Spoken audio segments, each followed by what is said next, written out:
اور صنف نازک کا اس سے متاثر ہو جانا کوئی انوکھی بات نہیں تھی۔ وہ بھی اس کی شخصیت سے گھائل ہو گئی تھی۔ اپنے سابقہ شوہر کے عیارے سے واقف ہونے اور اسے اس کے انجام تک پہنچانے کے بعد اسے قطعی امید نہیں تھی کہ وہ اتنی جلدی کسی مرد سے متاثر ہو جائے گی۔ شملہ میں فاروق کے ساتھ قیام کے عرصے میں وہ اس کی ظاہری شخصیت ہی نہیں بلکہ باقی عادات و اطوار سے بھی متاثر ہوئی تھی، اور اس کا دل اتنی شدت سے فاروق کا طلبگار ہوا تھا کہ ایسی طلب اس نے کنوار پن میں اپنے مقتول شوہر کے لیے بھی محسوس نہیں کی تھی، حالانکہ کہنے کو وہ اس کی پہلی محبت تھا۔ فاروق کے بے ہوش وجود کو تکتے ہوئے اس کی آنکھوں میں نہایت عجیب اور ناقابل فہم تاثرات تھے، اور انگلیاں ہاتھ میں موجود اس چاقو کو بڑے پیار سے سہلا رہی تھیں جو اس نے فاروق کو باندھنے سے قبل خود اس کی جیب سے نکالا تھا۔ فاروق کے بارے میں کچھ اس نے شملہ میں جانا اور کچھ معلومات بعد میں حاصل کی، اس لیے اچھی طرح جانتی تھی کہ اس کا تعلق اڈے پاڑے کی دنیا سے ہے، اور وہ اس دنیا سے مختلف ہونے کے باوجود وہاں ایسا رچ بس چکا ہے کہ چاقو جیب میں ڈالے بغیر کبھی باہر نہیں نکلتا۔ فاروق کے اس ہتھیار کو اس نے آج خود استعمال کرنے کا فیصلہ کیا تھا۔ رات دھیرے دھیرے اپنا سفر طے کرتی صبح کی طرف گامزن تھی، اور بملا بھی طے کر چکی تھی کہ نئی نمودار ہونے والی صبح وہ اپنی منزل تک پہنچ کر دم لے گی۔ وہ اپنی جگہ سے اٹھی اور آئینے کے سامنے جا کھڑی ہوئی۔ اس نے آئینے میں اپنا جائزہ لیتے ہوئے ریشمی گاؤن قسم کے لبادے کی ڈوریاں کھولی اور اسے اتار کر دور پھینک دیا۔ اب اس کا بہت سنبھال کر رکھا گیا وجود اپنی پوری حشر سمانی کے ساتھ نمایاں تھا۔ گاؤن کے نیچے اس نے جدید تراش خراش کا نہایت مختصر لباس پہن رکھا تھا۔ اس لباس میں اس کے خوبصورت جسمانی نشیب و فراز اور بھی نمایاں ہو رہے تھے۔ اپنے بدن کی خوبصورتی کا جائزہ لیتے ہوئے اس نے خاص اطمینان محسوس کیا۔ ایک شوہر کو بھگتانے کے باوجود اس کا کچھ نہیں بگڑا تھا، اور وہ اب بھی کسی کنواری دوشیزہ کی طرح طرحدار تھی۔ اس طرف سے مطمئن ہو کر وہ اپنے چہرے کی طرف متوجہ ہوئی۔ وہ اچھے نقش و نگار کی مالک تھی، لیکن آئینہ دیکھتے ہوئے اسے اچانک چاند بانو کا چہرہ یاد آ گیا۔ چاند بانو قدرت کی صنائی کا ایک شاہکار تھی، اور ایسا حسن قسمت سے کسی کسی کو نصیب ہوتا ہے۔ چاند بانو کے عکس سے اپنا تقابل کرنے پر بملا کو اپنی خوبصورتی پھیکی لگنے لگی، اور بے ساختہ ہی اس نے اپنا بڑا سا ہینڈ بیگ کھول کر اس میں سے میک اپ باکس نکالا اور چہرے پر طبع آزمائی کرنے لگی۔ اسے میک اپ کا سلیقہ آتا تھا، چنانچہ جب اس کے مشاق ہاتھوں نے چہرے پر چلنا شروع کیا تو وہ نہایت عمدگی سے اس کے ایک ایک نقش کو سنوارتے چلے گئے۔ اس نے خاصا وقت لگا کر خود کو سجایا سنوارا۔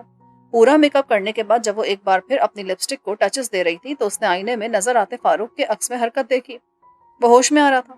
اس نے جلدی جلدی ہاتھ چلاتے ہوئے اپنی تیاری کو مکمل کیا اور آئینے کے سامنے سے ہٹ کر توبہ شکن انداز میں فاروق کے عین مقابل بستر پر براجمان ہو گئی۔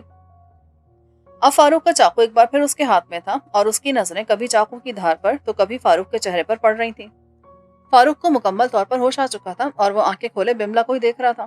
بے ہوشی سے ہوش کی دنیا میں آتے ہوئے پہلے مرحلے میں تو شاید اس کے احساسات نے ٹھیک سے کام نہیں کیا، اور وہ پلکیں جھپکاتے ہوئے مستقل بملا کی طرف دیکھتا رہا، لیکن جلدی اسے بملا کی زہد شکن تیاری کا احساس ہو گیا اور اس نے فوری طور پر اپنی نظروں کو جھکا لیا۔ وہ باکردار تھا، لیکن ایسا ولی بھی نہ تھا کہ دعوت دیتی عورت اس کے حواس کو متاثر ہی نہ کرتی۔ نظری کیوں چرا لی؟ میں نے سارا سنگھار تمہارے لیے تو کیا ہے، جی بھر کر دیکھو گے تو میری محنت وصول ہو جائے گی۔ اس ساری ڈرامے بازی کا مقصد کیا ہے؟ مجھے اس حال میں بھی دیکھ کر سوال کرتے ہو تو تم سے بڑا نادان اور کیا ہوگا؟ کیا تمہیں نظر نہیں آتا کہ بملا بھاٹیہ نے اپنا پورا وجود تمہارے سامنے پیش کر دیا ہے؟ بہت خوب۔ مجھے بندشوں میں جکڑ کر خود کو اس طرح پیش کرنے کی ادا تو بہت ہی نرالی ہے۔ ان بندشوں کو کھلنے میں کتنی دیر لگے گی؟ انہیں تو بس تمہاری کھاں کھول دے گی۔ میرے بن جاؤ تو مجھ سمیت سب تمہارا ہے۔ کسی کا بننا نہ بننا آدمی کے اپنے اختیار میں کب ہوتا ہے؟ یہ تو انسان کی بے اختیاری ہوتی ہے جو اسے کسی دوسرے انسان سے باندھ دیتی ہے، لیکن اتنی تعلیم یافتہ اور باشعور عورت ہوتے ہوئے بھی تم اس بات کو سمجھنے کے لیے تیار نہیں ہوتی۔ کیسے نہیں سمجھوں گی اس بات کو؟ یہ میری بے اختیاری ہی تو ہے جس نے مجھے تم سے اس طرح باندھ دیا ہے کہ تمہارے سوا کوئی سجا ہی نہیں دیتا۔ لیکن تمہیں یہ سمجھنا چاہیے کہ ایسی ہی بے اختیاری کا معاملہ دوسرے فریق کے ساتھ بھی ہو سکتا ہے۔ کوئی اور بھی کسی اور کے ساتھ انوالو ہو سکتا ہے، اور تمہاری شخصیت کی تمام تر رعنائیوں کے باوجود وہ تمہاری محبت کو قبول نہیں کر سکتا۔ کس کے ساتھ انوالو ہو تم؟ اس طوائف زادی کے ساتھ جس کے پاس حسن کے سوا کچھ نہیں، اور اب تو اس کے حسن کو بھی گہن لگ چکا ہے۔ اس کے مقابلے میں میرے پاس کیا کچھ نہیں ہے؟ تعلیم، حسن، دولت، سب کچھ ہے میرے پاس۔ میرے بن کر تم سب کچھ پالو گے، تمہارا لائف اسٹائل بدل جائے گا، تم بمبئی کی اس تنگ اور گندی گلی سے اٹھ کر شاندار محل میں آ جاؤ گے۔ آخر تمہیں سب باتیں سمجھ میں کیوں نہیں آتی؟ پہلی بات تو یہ مس بملا بھاٹیہ کہ میں آپ کو یہ بات بہت بار سمجھا چکا ہوں کہ چاند بانوں کے لیے نازیبا الفاظ استعمال کرنے سے گریز کریں۔ رہی بات آپ کے آفر کی، تو شاید میں پہلے بھی اس قسم کے لالچ کو قبول کرنے سے انکار کر چکا ہوں۔ میں جہاں ہوں وہاں بہت خوش اور مطمئن ہوں، اور بالفرض مجھے کبھی محل میں رہنے کا شوق ہوا بھی تو میں اپنے اس شوق کو پورا کرنے کے لیے آپ کا ڈھول اپنے گلے میں ڈالنے پر مجبور نہیں ہوں۔ میں جب چاہوں اپنا یہ شوق پورا کر سکتا ہوں۔ آج تم میرے ساتھ یہ انداز اختیار نہیں کر سکتے. آج میں ڈو اور ڈائی والی پوزیشن میں ہوں. میرے بارے میں اتنا کچھ جاننے کے بعد تم میری نیچر کو اچھی طرح سمجھ چکے ہوگے. میں تمہاری طرح نہیں ہوں کہ ہاتھ میں چاقو اور دل میں جان لینے کا ارادہ رکھنے کے باوجود عین وقت پر اپنی اچھا پوری نہ کروں. اس روز ہوٹل روم میں یہ چاقو تمہارے ہاتھ میں تھا، اس لیے موت کا فرشتہ خالی ہاتھ لوٹ گیا تھا. لیکن آج ایسا نہیں ہوگا. آج یا تو تم میری بات مانو گے یا یہ چاقو انسانی خون بہائے گا. بملا کا انداز جنونی تھا.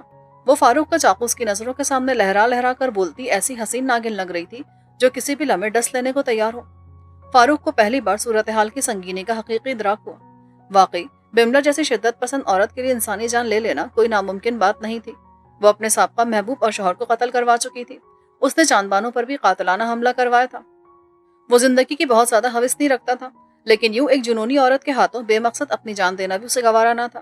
پھر ابھی تو اسے جولیٹ کے لیے بھی بہت کچھ کرنے کی فکر تھی. دیکھو، اس طرح کے معلومات ایسے طے نہیں پاتے بملا. یہ زبردستی کا سودا نہیں ہے. مجھے تم سے کوئی دلچسپی نہیں ہے تو تم مجھے زبردستی حاصل کر کے کیا پا سکو گی؟ مجھے زبردستی پا لینا تمہارے لیے نہ پانے سے زیادہ تکلیف دہ ہو جائے گا. اپنے تیش کو قابو میں رکھتے ہوئے اس نے اسے سمجھانے کی کوشش کا آغاز کیا. میرے لیے کیا اچھا ہوگا کیا نہیں، یہ میرا پرابلم ہے. بہتر یہی ہوگا کہ تم یہ سب کچھ مجھے سمجھانے کے بجائے اپنا آخری فیصلہ سناؤ، اور یہ سوچ کر سناؤ کہ تم صرف مجھے اپنانے یا نہ اپنانے کا فیصلہ نہیں سنا رہے ہو، بلکہ اس سمے زندگی اور موت کا فیصلہ کرنے والے جج ہو. تم اتنی باشعور ہو کر بچوں کی طرح برتاؤ کیوں کری ہو؟ ایسے فیصلے کھڑے کھڑے نہیں کیے جاتے. تمہیں مجھے کچھ وقت دینا چاہیے. نہیں، جو فیصلہ کرنا ہے ابھی کرنا ہے، ابھی اور اسی سمے. بس تم مجھے یہ بتاؤ کہ تمہارا فیصلہ کیا ہے، زندگی یا موت؟ وہ بستر سے اٹھ کر فاروق کے عین سامنے کچھ فاصلے پر آ کھڑی ہوئی اور کھلا ہوا چاقو اس کی آنکھوں کے سامنے لہرایا. اس کے اس دھمکی بھرے انداز پر فاروق اپنے دبائے ہوئے غصے کو دوبارہ ابھرنے سے روک نہ سکا. ایک امیرزادی اپنی دولت اور اختیارات کے بل بوتے پر اس کے ساتھ زبردستی کا سودا کرنا چاہتی تھی، اور وہ ایسا ہی خود پر دوسروں کا جبر سہنے والا اور اصولوں پر سمجھوتا کرنے والا ہوتا تو یہ زندگی کیوں کر گزار رہا ہوتا. شادی بیاہ کے معاملات فریقین کی باہمی رضامندی سے طے پائیں، یہ ایک اصولی بات ہے. لیکن بملا کچھ سمجھنے کو تیار نہ تھی. اس نے بھی اسے سمجھانے کا ارادہ ترک کیا اور بغیر کسی لگی لپٹی کے تیز لہجے میں بولا، تمہاری یہی ضد ہے تو پھر سن لو، مجھے تمہارا ساتھ قبول نہیں ہے. تمہارے زبردستی کے ساتھ کے مقابلے میں میرا انتخاب موت ہے. تم چاہتی ہو کہ موت کا فرشتہ یہاں سے خالی ہاتھ نہ جائے، تو یوں ہی صحیح. تمہارے اس فیصلے کو میں اپنے من اور آتما کی گہرائی کے ساتھ سویکار کرتی ہوں، کیونکہ یہ میرے محبوب کا فیصلہ ہے. اس کا جواب سن کر خلاف توقع بملا کے چہرے سے جنونی تاثرات معدوم ہو گئے اور وہ گویا جانکنی کی کیفیت سے نکل کر حالت سکون میں آ کر دھیرے سے مسکرائی. فاروق کو اس ناقابل فہم عورت کی اس ادا پر زیادہ حیرت نہیں ہوئی. وہ اتنی سخت دل تھی کہ یوں ہی ہنستے ہنستے کسی کی بھی جان لے سکتی تھی. اس بار اگر وہ اس کا شکار تھا تو کیا عجب تھا. لیکن اس وقت ایک بالکل ہی عجیب بات ہوئی اور بملا اپنے ہاتھ پہ تھامے چاقو سے اس پر حملہ آور ہونے کے بجائے پلٹ کر واپس بستر پر جا بیٹھی اور کچھ دیر اسے مر مٹنے والی نگاہوں سے تکتے رہنے کے بعد عجیب سے لہجے میں بولی، مجھے وشواس ہے کہ تم مجھے اپنی آخری سانس تک یاد رکھو گے کہ بملا بھاٹیا نے تم سے پریم کیا تھا. اس جملے کو ادا کرتے اس کا چاقو والا ہاتھ حرکت میں آیا اور فاروق کی آنکھیں پھٹی کی پھٹی رہ گئیں. فاروق کے لیے صورتحال قطعی غیر متوقع تھی. وہ سوچ بھی نہیں سکتا تھا کہ بملا اس کے چاقو کو اس طرح استعمال کرے گی.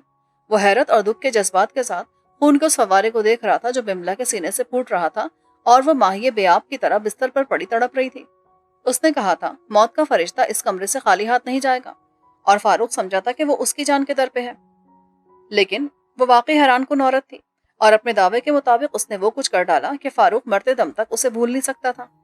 اس نے سچ مچ اپنی جان دے ڈالی. وہ حقیقتاً فاروق پر مر مٹی تھی.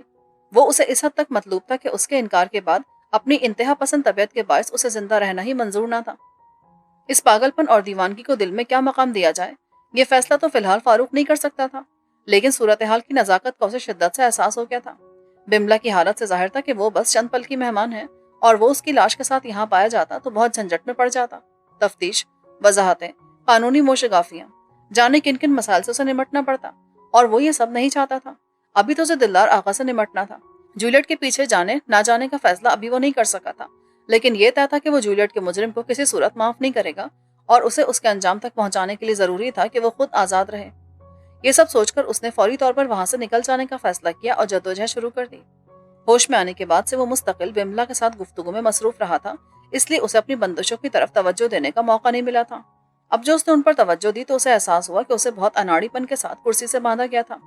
ظاہر ہے یہ کام بملا نے کیا تھا اور وہ ایسے کسی کام میں مہارت نہیں رکھتی تھی. اس نے ایک نظر بملا پر ڈالی۔ اس کا جھٹکے کھاتا وجود اب آہستہ آہستہ ساکت ہوتا جا رہا تھا اور وہ بڑی مشکل سے سانس لے رہی تھی، لیکن اس عالم میں بھی اس کی نظریں فاروق پر ہی ٹکی ہوئی تھیں۔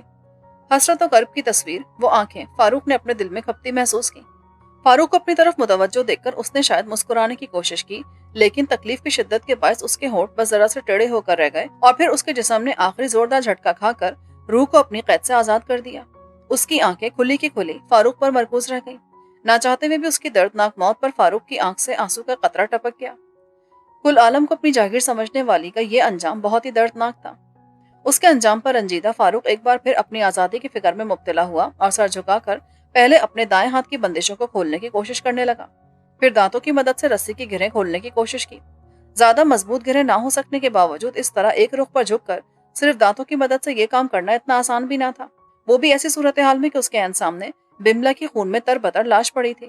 گرہیں کھولتے ہوئے اس کی پیشانی سے پسینے کی بوندیں ٹپک پڑی، لیکن بہرحال تھوڑی سی کوشش کے بعد وہ اپنے مقصد میں کامیاب ہو گیا۔ ایک ہاتھ آزاد ہوا تو باقی کے کام میں بالکل بھی مشکل نہ رہی۔ اس نے ایک ایک کر کے اپنا بایاں ہاتھ اور دونوں پیر کھول لیے۔ کرسی سے اٹھ کر پہلے اس نے ہاتھ پیروں کو حرکت دے کر خون کی روانی کو بحال کیا، پھر درمیانی فاصلہ طے کر کے بستر کے قریب پہنچا۔ بستر کی چادر خون میں تربتر تھی۔ اس نے اپنی آستینیں اوپر چڑھائی اور بڑی احتیاط سے بملا کے سینے میں گھپا اپنا چاقو کھینچا۔ چاقو کھینچنے پر اس کے سینے سے مزید خون کا اخراج ہوا، جس نے فاروق کے ہاتھ کو بھی بھگو ڈالا۔ فاروق نے بستر کی چادر کے ایک صاف کونے سے اپنا ہاتھ اور چاقو دونوں اچھی طرح صاف کیے اور چاقو دوبارہ جیب میں واپس ڈال لیا۔ چاقو جیب میں ڈالتے ہوئے اسے جیب میں بٹوے کی موجودگی کا احساس ہو گیا تھا، جس کا مطلب تھا اسے اغوا کرنے کے بعد اس کی جیبوں کی تلاشی لینے کی کوئی کوشش نہیں کی گئی تھی۔ بملا نے صرف اس کا چاقو باہر نکالا تھا۔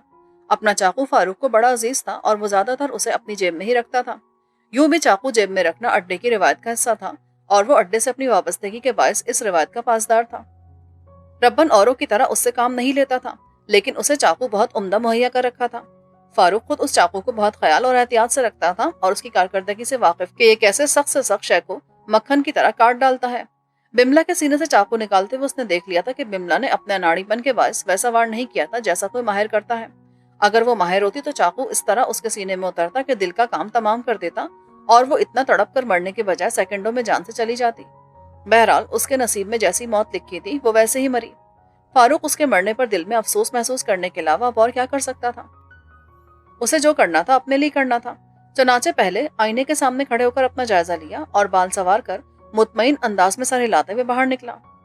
وہاں چھائے سناٹے سے اس نے یہی اندازہ لگایا تھا کہ بنگلہ خالی ہے اور شاید یہاں اس کے سوا کوئی ذی نفس موجود نہیں۔ دروازہ کھول کر باہر جھانکنے پر اسے پورچ میں کھڑی بملا کی گاڑی نظر آئی۔ بہت نوعمری کے دور میں اس نے اچھی خاصی گاڑی چلانی سیکھ لی تھی، لیکن اب مشق نہیں رہی تھی۔ یوں بھی اسے گاڑی کی چابی کا علم نہ تھا۔ ممکن تھا چابی بملا کے پرس میں ہو، لیکن وہ گاڑی میں جانے کا ارادہ ہی نہیں رکھتا تھا تو چابی کس لیے ڈھونڈتا؟ وہ دبے قدموں باہر نکلا اور اپنے پیچھے دروازہ بند کر کے قدم آگے بڑھائے۔ 3-4 قدم ہی آگے بڑھا ہوگا کہ یکدم چوکیدار سامنے آ گیا۔ کہاں جاتے ہو صاحب؟ چوکیدار نے اسے دریافت کیا تو اس کے لہجے، الفاظ اور چہرے کے تاثرات سے فاروق کو اندازہ ہوا کہ چوکیدار کو اس کی صحیح حیثیت کا علم نہیں ہے اور نہ ہی اسے اس کے متعلق کو واضح ہدایات دی گئی ہیں، اس لیے وہ اس کے ساتھ اپنے برتاؤ کے معاملے میں تذبذب کا شکار تھا۔ وہ خود اعتمادی کا مظاہرہ کر کے چوکیدار کے اس تذبذب کا فائدہ اٹھا سکتا تھا، چنانچہ اس نے یہی کیا اور نہایت باوقار اور سنجیدہ لہجے میں بولا، مجھے ایک ضروری کام سے جانا ہے، تھوڑی دیر میں واپس لوٹ آؤں گا۔ اور مالکن؟ وہ ابھی سو رہی ہیں، ان کا کہنا ہے کہ وہ بہت تھک چکی ہیں اور دیر تک سونا چاہتی ہیں، اس لیے کوئی انہیں پریشان نہ کرے۔ ٹھیک ہے صاحب، اپن دھیان رکھے گا۔ فاروق نے اسے باوقار لہجے میں احکامات صادر کیے کہ چوکیدار لمبے وقت تک اندر نہ جائے اور بملا کی لاش دریافت ہونے کا دورانیہ بڑھ جانے سے خود اسے زیادہ مہلت مل جائے۔ چوکیدار نے دوڑ کر گیٹ کا ذیلی دروازہ کھول دیا۔ آپ بولو تو آپ کے لیے ٹیکسی دیکھ کر آؤں؟ اس کی ضرورت نہیں ہے، میں خود آگے سے ٹیکسی لے لوں گا۔ فاروق نے قدم آگے بڑھا دیے۔ کل رات چاندبانوں کے کوٹھے سے نکل کر اغوا ہونے کے بعد اب اسے کھلی فضا میں سانس لینے کا موقع ملا تھا۔ وہ رات کی تاریکی میں اغوا کیا گیا تھا اور اب ہر سو صبح کا اجالا پھیل چکا تھا۔ اس نے کلائی موڑ کر گھڑی میں وقت دیکھنے کی کوشش کی لیکن ناکام رہا۔ گھڑی بے شک موجود تھی لیکن وقت بتانے کے لائق نہیں رہی تھی۔ اس کا ڈائل اچھا خاصا برباد ہو گیا تھا۔ البتہ وہ سورج کی شعاؤں کی تیزی سے اندازہ لگا سکتا تھا کہ یہ 8 بجے کے بعد کا وقت ہے۔ فضا میں سمندر کی نمی کا احساس بہت گہرا تھا۔ چند قدم چلنے کے بعد اطراف کا جائزہ لینے پر اسے اندازہ ہو گیا کہ وہ جوہو کے علاقے میں ہے۔ بمبئی میں اتنے برس گزارنے کے بعد وہ اس کے ہر علاقے سے واقف ہو چکا تھا۔ اب بھی اسے ٹیکسی سٹینڈ کا رخ کرنے میں کوئی مشکل پیش نہ آئی۔